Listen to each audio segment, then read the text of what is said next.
औज़ुबिल्लाहिमिनश्शैतानिर्रजीम बिस्मिल्लाहिर्रहमानिर्रहीम। अभी मैं ब्रेकिंग न्यूज़ सुन रहा हूँ कि जनाब करोना केसेस की शरह जो है वो 15% रावलपिंडी में, 9% लाहौर में और कराची में 21% तक बढ़ गई है।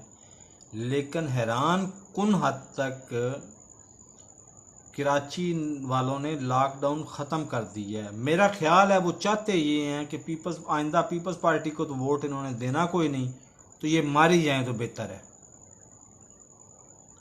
तो खुदारा कुछ होश के नाखन लें। वज़ीर आज़म साहब आप ही कुछ करें, ये आपके चेले वज़ीर तो कुछ नहीं करेंगे।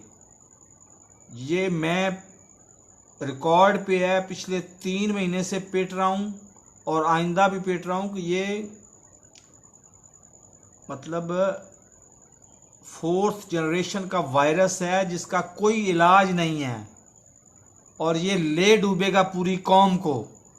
अभी तो मौसम बदला नहीं है, अभी तो जुमा मतलब 2 दिन बारिश हुई है रावलपिंडी इस्लामाबाद में और लाहौर में। मौसम ने मतलब थोड़ी सी ना अंगड़ाई ली है।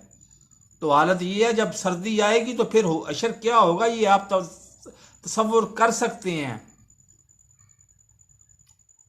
ठीक है, माशी सरगर्मियां मुअत्तल होने से माशी नुकसान होगा लेकिन इनकी जान तो बचेगी। लेकिन अगर जान भी आपको अजीज नहीं है माशी सरगर्मियों की कीमत पे, तो फिर आपकी मर्जी है। अल्लाह हाफिज।